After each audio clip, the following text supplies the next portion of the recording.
اگر کسی انسان کے حکم پر صرف لوگ ہی نہیں بلکہ جنات، پرندے اور تیز چلنے والی ہوا بھی تابع ہو جائے تو وہ منظر کیسا ہوگا؟ تاریخ میں صرف ایک ہی ہستی ایسی گزری ہے جسے اللہ نے یہ عظیم اعزاز عطا فرمایا۔ وہ تھے اللہ کے برگزیدہ نبی حضرت سلیمان۔ ان کی زندگی کا ہر واقعہ اللہ کی قدرت، حکمت اور عظمت کی ایک زندہ نشانی ہے۔ آج ہم حضرت سلیمان کی زندگی کے ایک ایسے حیرت انگیز واقعے کا آغاز کریں گے جسے سن کر آپ کو اندازہ ہوگا کہ اللہ جسے چاہے ایسی نعمت عطا فرما دے جس کا انسان تصور بھی نہیں کر سکتا۔ حضرت سلیمان حضرت داؤد کے بیٹے تھے۔ اللہ نے انہیں کم عمری ہی میں غیر معمولی دانائی عطا فرمائی۔ قرآن مجید میں بھی ذکر ملتا ہے کہ اللہ نے حضرت داؤد اور حضرت سلیمان دونوں کو علم اور حکمت عطا فرمائی، اور حضرت سلیمان نے اپنے والد کے بعد نبوت اور حکومت دونوں کی ذمہ داری سنبھالی۔ جب حضرت سلیمان بادشاہ بنے تو ان کی حکومت صرف انسانوں تک محدود نہیں تھی۔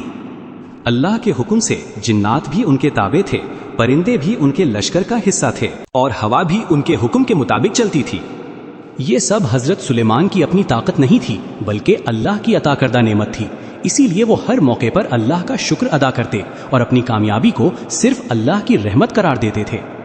حضرت سلیمان کا لشکر بے حد منظم تھا۔ انسان، جنات اور پرندے الگ الگ صفوں میں چلتے تھے اور ہر ایک کو اپنی ذمہ داری معلوم ہوتی تھی۔ ان کے نظام میں ایسا نظم و ضبط تھا کہ کوئی اپنی حد سے آگے نہیں بڑھتا تھا۔ یہ ایک ایسی سلطنت تھی جس کی مثال دنیا کی تاریخ میں نہیں ملتی۔ ایک دن حضرت سلیمان اپنے عظیم لشکر کے ساتھ ایک سفر پر روانہ تھے۔ انہیں بالکل معلوم نہیں تھا کہ اس سفر کے دوران ایک ایسا واقعہ پیش آنے والا ہے جو نہ صرف ایک پوری سلطنت کی قسمت بدل دے گا بلکہ قیامت تک آنے والے لوگوں کے لیے ایمان اور ہدایت کا ایک عظیم سبق بھی بن جائے گا۔ یہی وہ واقعہ ہے جہاں سے حضرت سلیمان اور ملکہ سبا کی مشہور داستان کا آغاز ہوتا ہے۔ حضرت سلیمان اپنے عظیم لشکر کے ساتھ سفر کر رہے تھے۔ انسان، جنات اور پرندے سب نہایت منظم انداز میں ان کے ساتھ چل رہے تھے۔ ہر طرف نظم و ضبط کا ایسا منظر تھا جو کسی اور بادشاہ کی سلطنت میں کبھی نہیں دیکھا گیا۔ حضرت سلیمان ہر چیز پر گہری نظر رکھتے تھے اور اپنے لشکر کے ہر فرد کی خبر رکھتے تھے۔ اسی دوران انہوں نے پرندوں کا جائزہ لیا تو محسوس ہوا کہ ایک خاص پرندہ اپنی جگہ پر موجود نہیں۔ یہ ہدہد تھا جو حضرت سلیمان کے لشکر کا ایک اہم حصہ تھا۔ ہدہد عام پرندہ نہیں تھا بلکہ اللہ نے اس میں ایسی صلاحیت رکھی تھی کہ وہ دور دراز علاقوں کی خبریں لا سکتا تھا۔ حضرت سلیمان نے فرمایا، کیا وجہ ہے کہ میں ہدہد کو نہیں دیکھ رہا؟ کیا وہ کہیں غائب ہے؟ اگر وہ میرے سامنے کوئی واضح عذر پیش نہ کرے تو میں اسے سخت سزا دوں گا یا ذبح کر دوں گا۔ ہدہد زیادہ دیر غائب نہیں رہا۔ تھوڑی ہی دیر بعد وہ حضرت سلیمان کی خدمت میں حاضر ہوا اور عرض کیا، میں ایسی خبر لے کر آیا ہوں جس کا آپ کو ابھی تک علم نہیں۔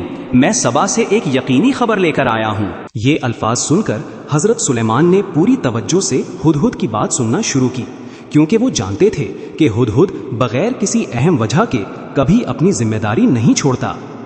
ہدہد نے بتایا کہ اس نے ایک ایسی قوم دیکھی ہے جس پر ایک عورت حکومت کر رہی ہے۔ اس کے پاس بے شمار دولت، طاقت اور ایک عظیم الشان تخت ہے۔ اس کی سلطنت ہر لحاظ سے مضبوط اور خوشحال ہے، لیکن ایک بہت بڑی کمی ہے۔ وہ لوگ اللہ کی عبادت کرنے کے بجائے سورج کو سجدہ کرتے ہیں۔ یہ خبر سن کر حضرت سلیمان نے فوراً کوئی فیصلہ نہیں کیا۔ ایک سچے نبی کی طرح انہوں نے پہلے حقیقت کی تصدیق کرنے کا ارادہ کیا، کیونکہ اسلام ہمیں یہی سکھاتا ہے کہ کسی بھی خبر پر عمل کرنے سے پہلے اس کی تحقیق ضرور کرنی چاہیے۔ حضرت سلیمان نے ہدہد کو ایک اہم ذمہ داری سونپنے کا فیصلہ کیا۔ یہی وہ فیصلہ تھا جس کے بعد تاریخ کا ایک ایسا باب شروع ہوا جس نے ملکہ سبا اور اس کی پوری قوم کی زندگی ہمیشہ کے لیے بدل دی۔ حضرت سلیمان نے فوراً اپنے دربار میں ایک خط لکھوایا۔ اس خط کا آغاز اللہ کے نام سے کیا گیا۔ بسم اللہ الرحمن الرحیم، میرے مقابلے میں سرکشی نہ کرو اور فرما بردار بن کر میرے پاس آ جاؤ۔ یہ مختصر مگر نہایت باوقار پیغام تھا۔ اس میں نہ غرور تھا نہ دھمکی، بلکہ اللہ کی طرف دعوت اور حق کو قبول کرنے کی نصیحت تھی۔ حضرت سلیمان نے وہ خط ہدہد کے حوالے کرتے ہوئے فرمایا کہ اسے ملکہ سبا تک پہنچاؤ، پھر کچھ فاصلے پر رہ کر دیکھنا کہ وہ اور اس کے مشیر اس خط پر کیا رد عمل ظاہر کرتے ہیں۔ ہدہد فوراً سبا کی سرزمین کی طرف روانہ ہوا۔ لمبا سفر طے کرنے کے بعد وہ شاہی محل پہنچا اور مناسب موقع دیکھ کر خط ملکہ سبا کے سامنے گرا دیا۔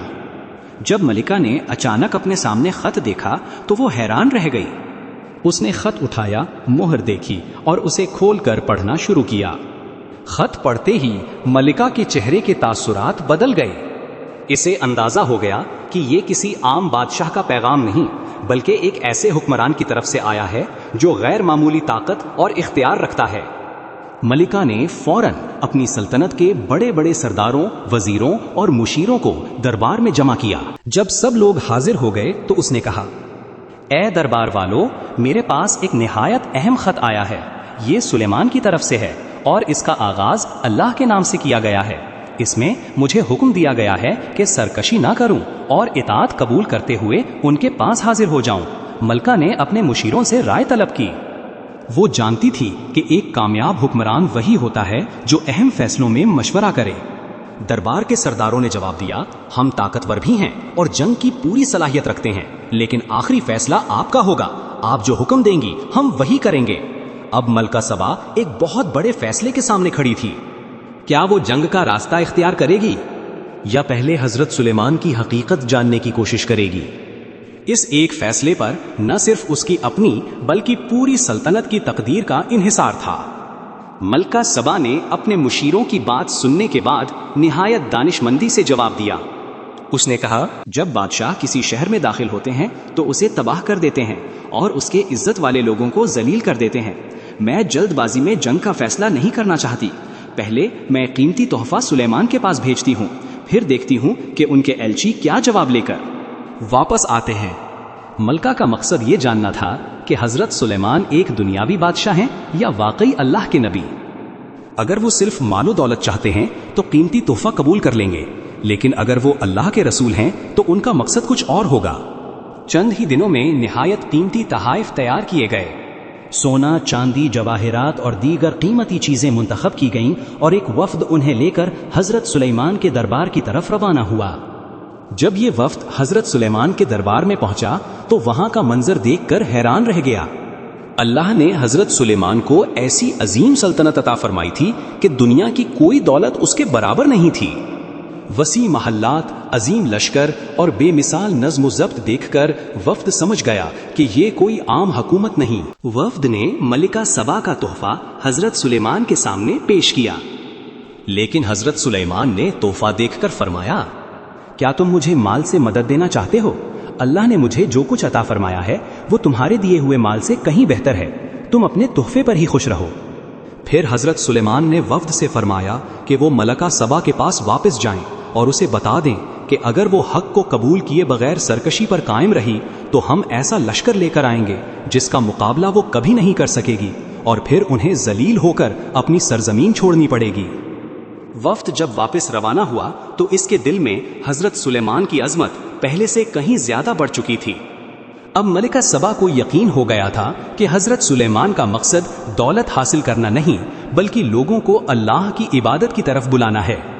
اب ملکہ سبا نے ایک ایسا فیصلہ کیا جس نے تاریخ کا رخ بدل دیا، اور اسی فیصلے کے بعد حضرت سلیمان کے دربار میں ایک ایسا حیرت انگیز معجزہ نما واقعہ پیش آیا جس نے انسانوں اور جنات سب کو حیران کر دیا۔ جب ملکہ سبا کو حضرت سلیمان کا جواب ملا تو وہ گہری سوچ میں ڈوب گئی۔ اب اسے یقین ہو چکا تھا کہ حضرت سلیمان صرف ایک طاقتور بادشاہ نہیں بلکہ اللہ کے سچے نبی ہیں۔ اس نے فیصلہ کیا کہ وہ خود ان سے ملاقات کرے گی تاکہ حقیقت کو اپنی آنکھوں سے دیکھ سکے۔ ملکہ سبا اپنے شاہی قافلے کے ساتھ حضرت سلیمان کی سلطنت کی طرف روانہ ہوئی۔ اس کے سفر کی خبر حضرت سلیمان تک پہنچ گئی۔ اللہ کے نبی جانتے تھے کہ ملکہ جلد ہی ان کے دربار میں حاضر ہونے والی ہے۔ اسی موقع پر حضرت سلیمان نے اپنے دربار میں موجود انسانوں اور جنات سے فرمایا، تم میں سے کون ہے جو اس کے آنے سے پہلے اس کا تخت میرے پاس لے آئے؟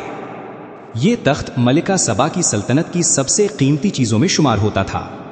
وہ انتہائی مضبوط، خوبصورت اور جواہرات سے مزین تھا، اور اس کی حفاظت کے لیے سخت انتظامات کیے گئے تھے۔ جنات میں سے ایک طاقتور جن نے عرض کیا، میں آپ کے مجلس سے برخاست ہونے سے پہلے اسے حاضر کر سکتا ہوں اور میں اس کام کی پوری طاقت اور امانت رکھتا ہوں۔ لیکن ابھی اس کی بات مکمل بھی نہ ہوئی تھی کہ دربار میں موجود ایک ایسے شخص نے جسے اللہ نے کتاب کا خاص علم عطا فرمایا تھا عرض کیا، میں آپ کی پلک جھپکنے سے پہلے وہ تخت آپ کے پاس حاضر کر دیتا ہوں۔ اللہ کے حکم سے اگلے ہی لمحے وہ عظیم تخت حضرت سلیمان کے سامنے موجود تھا۔ جب حضرت سلیمان نے اپنے سامنے ملکہ سبا کا تخت دیکھا تو انہوں نے غرور کرنے کے بجائے فوراً اللہ کا شکر ادا کیا اور فرمایا، یہ میرے رب کا فضل ہے تاکہ وہ مجھے آزمائے کہ میں شکر کرتا ہوں یا ناشکری۔ جو شکر کرتا ہے اس کا فائدہ اسی کو پہنچتا ہے، اور جو ناشکری کرے تو میرا رب بے نیاز اور بڑی بزرگی والا ہے۔ اس کے بعد حضرت سلیمان نے حکم دیا کہ تخت کی شکل میں کچھ تبدیلی کر دی جائے تاکہ دیکھا جا سکے کہ جب ملکہ آئے گی تو کیا وہ اپنے تخت کو پہچان سکے گی یا نہیں۔ یہ ایک اہم امتحان تھا، لیکن اصل حیرت تو ابھی باقی تھی۔ حضرت سلیمان نے ملکہ سبا کے استقبال کے لیے ایک ایسا شاندار محل تیار کروایا جسے دیکھ کر وہ چند لمحوں کے لیے حیرت میں ڈوب گئی، اور اسی منظر نے اس کے دل کو حق قبول کرنے کے لیے تیار کر دیا۔ جب ملکہ سبا حضرت سلیمان کے دربار میں پہنچی تو سب سے پہلے اس کے سامنے وہ تخت لایا گیا جس میں حضرت سلیمان کے حکم سے معمولی تبدیلی کر دی گئی تھی۔ حضرت سلیمان نے اس سے پوچھا، کیا تمہارا تخت بھی ایسا ہی ہے؟ ملکہ نے غور سے تخت کو دیکھا۔ اسے محسوس ہوا کہ یہ اس کے اپنے تخت جیسا ہی ہے، مگر اس میں کچھ تبدیلی بھی نظر آ رہی تھی۔ اس نے نہایت احتیاط سے جواب دیا، ایسا معلوم ہوتا ہے کہ یہ میرا ہی تخت ہے۔ حضرت سلیمان نے دیکھا کہ ملکہ جلد بازی سے فیصلہ کرنے والی عورت نہیں بلکہ عقل و دانش سے کام لینے والی حکمران ہے۔ اس کے بعد حضرت سلیمان اسے اپنے عظیم محل کی طرف لے گئے۔ اللہ کے حکم سے اس محل کا فرش شفاف شیشے کا بنایا گیا تھا اور اس کے نیچے صاف و شفاف پانی بہہ رہا تھا جس میں مچھلیاں تیر رہی تھیں۔ دور سے دیکھنے والا یہی سمجھتا تھا کہ سامنے گہرا پانی ہے۔ جب ملکہ سبا نے محل کے دروازے سے اندر قدم رکھا تو اسے یوں محسوس ہوا جیسے اسے پانی میں اترنا پڑے گا۔ اس نے اپنے کپڑے کا کنارہ اوپر اٹھا لیا تاکہ وہ بھیگ نہ جائے۔ حضرت سلیمان نے فرمایا، یہ پانی نہیں بلکہ شیشے سے بنایا گیا ایک ہموار فرش ہے۔ یہ منظر دیکھ کر ملکہ سبا حیران رہ گئی۔ اس نے اپنی پوری زندگی میں ایسا محل کبھی نہیں دیکھا تھا۔ اب اسے یقین ہو گیا کہ یہ سب کسی عام بادشاہ کی طاقت کا نتیجہ نہیں بلکہ اللہ کی عطا کردہ نعمت ہے۔ اسی لمحے اللہ نے اس کے دل کو ہدایت عطا فرمائی۔